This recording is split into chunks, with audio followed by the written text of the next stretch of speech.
कहते थे कि कार्य करेंगे तो दंगा हो जाएगा, सांप्रदायिक विभाजन हो जाएगा। हम अभिनंदन करेंगे उन सभी पक्षों का जिन्होंने अयोध्या में राम मंदिर के मुद्दे को सांप्रदायिक सौहार्द के रूप में, राष्ट्रीय एकात्मता के रूप में लिया। इस देश के अंदर सांप्रदायिक विभाजन की जड़ें कहां पर हैं, अलगाववाद, नक्सलवाद और अलगाववाद की जड़ें कहां पर हैं, इस पर प्रहार होना चाहिए। आजादी के बाद पहली बार प्रधानमंत्री मोदी जी के नेतृत्व में देश उस कार्यक्रमों को आगे बढ़ाने का कार्य कर रहा है। प्रधानमंत्री मोदी जी ने जहां कश्मीर में धारा 370 को समाप्त करने में किसी भी प्रकार का कोई संकोच नहीं किया। अगर देश की आवश्यकता है और देश से उग्रवाद सदैव के लिए समाप्त होना है तो कश्मीर में धारा 370 सदैव के लिए समाप्त होनी ही चाहिए। एक दृढ़ संकल्प प्रधानमंत्री मोदी जी के अंदर जहां देखने को मिला, वहीं देश की आस्था का सम्मान भी होना चाहिए। अयोध्या में भगवान राम के भव्य मंदिर के निर्माण का कार्यक्रम भी आज देश सफलतापूर्वक आगे बढ़ाने का कार्य कर रहा है। क्या ये सच नहीं कि आजादी के तत्काल बाद तुष्टीकरण की राजनीति ने इस देश को फिर से न केवल सांप्रदायिक विभाजन की ओर अग्रसर किया था, बल्कि जातिवाद, क्षेत्रवाद, भाषावाद, उग्रवाद, अलगाववाद, नक्सलवाद की चपेट में हम इस देश को लगातार आजादी के बाद से धकेलते गए। और एक ऐसी भी स्थिति पैदा हो गई थी जब देश की सत्ता के खिलाफ आम जनमानस का आक्रोश सड़कों पर बोलता हुआ दिखाई दे रहा था। लेकिन परिवर्तन भी होता है और हर एक आविष्कार उस समय की आवश्यकता के अनुरूप भी जन्म ले लेती है। और मुझे लगता है कि इस देश ने प्रधानमंत्री मोदी जी के यशस्वी नेतृत्व को उसी एक रूप में लेकर के देखा है। आज जब देश के प्रत्येक नागरिक को बिना भेदभाव के शासन की योजनाओं के साथ जोड़ा है, अभी 30 मई को प्रधानमंत्री मोदी जी के देश के प्रधानमंत्री के रूप में 8 वर्ष का सफल कार्यकाल का एक भव्य आयोजन होगा। इन 8 वर्षों में आप देखेंगे कि कैसे 70 वर्षों तक ये देश कहां रेंगता रहा और इन 8 वर्षों में किन नई ऊंचाइयों को प्राप्त करता हुआ दिखाई दे रहा है। इन 8 वर्षों में हर एक नागरिक के घर में, हम हर एक गरीब के घर में शौचालय का निर्माण कर सके। 10 करोड़ ऐसे शौचालय उन गरीबों के घर में बनाने का कार्य हुआ। 3 करोड़ से अधिक गरीबों को एक आवास उपलब्ध हो जाए। 8 करोड़ परिवारों के घर में स्वस्थ ईंधन देने के लिए एलपीजी के निःशुल्क सिलेंडर उपलब्ध करवा दिए जाएं। 4 करोड़ घरों को जो आजादी के बाद से कभी भी जिन्होंने विद्युत क्या होती है, उसकी लाइट का एहसास क्या होता है, इसको नहीं देखा था, आजादी के 70 वर्षों के बाद उन्हें इस चीज का एहसास हो पाया। इस देश के अंदर सांप्रदायिक विभाजन की जड़ें कहां पर हैं, अलगाववाद, नक्सलवाद और अलगाववाद की जड़ें कहां पर हैं, इस पर प्रहार होना चाहिए।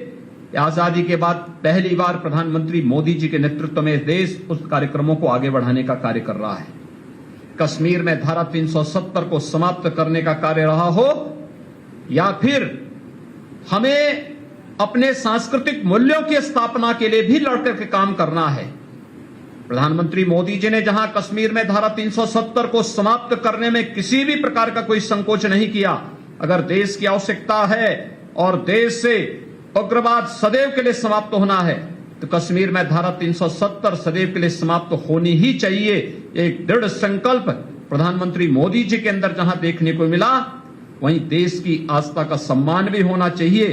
अयोध्या में भगवान राम के भव्य मंदिर के निर्माण का कार्यक्रम भी आज देश सफलतापूर्वक आगे बढ़ाने का कार्य कर रहा है। जो लोग कहते थे ये कार्य करेंगे तो दंगा हो जाएगा, सांप्रदायिक विभाजन हो जाएगा, हम अभिनंदन करेंगे उन सभी पक्षों का जिन्होंने अयोध्या में राम मंदिर के मुद्दे को सांप्रदायिक सौहार्द के रूप में, राष्ट्रीय एकात्मता के रूप में लिया और सभी पक्षों ने न्यायालय के फैसले का सम्मान किया, क्योंकि वह सच था और उस सच्चाई को सभी पक्षों ने जाति, मत, मजहब से ऊपर उठ करके एक भारत श्रेष्ठ भारत की परिकल्पना को साकार करने के इस अभियान के रूप में लिया है और यही तो भारत की सबसे बड़ी ताकत है। जब भारत 135 करोड़ की आबादी का भारत बोलता है, उसकी अपनी एक ताकत दुनिया के सामने एक नई धमक के रूप में आती है।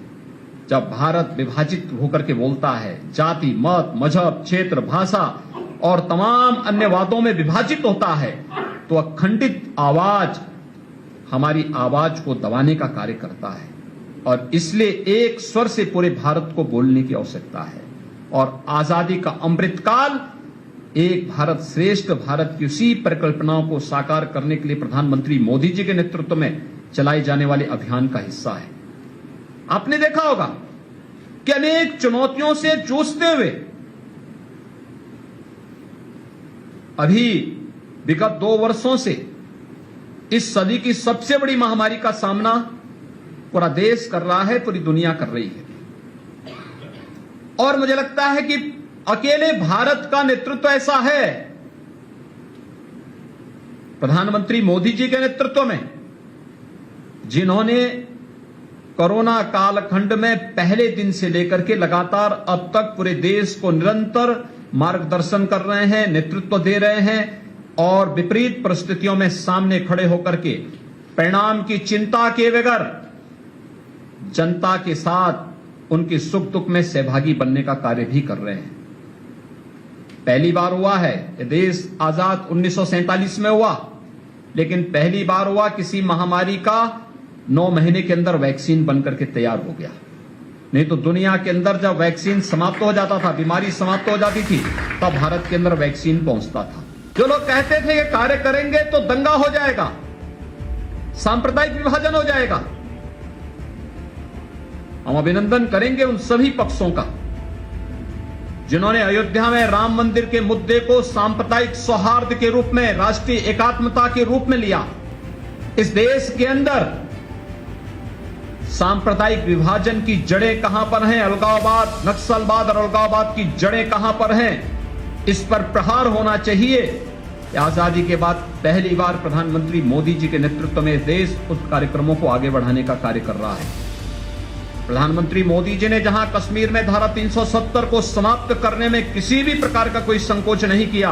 अगर देश की आवश्यकता है और देश से उग्रवाद सदैव के लिए समाप्त होना है, तो कश्मीर में धारा 370 सदैव के लिए समाप्त होनी ही चाहिए। एक दृढ़ संकल्प प्रधानमंत्री मोदी जी के अंदर जहां देखने को मिला, वहीं देश की आस्था का सम्मान भी होना चाहिए। अयोध्या में भगवान राम के भव्य मंदिर के निर्माण का कार्यक्रम भी आज देश सफलतापूर्वक आगे बढ़ाने का कार्य कर रहा है।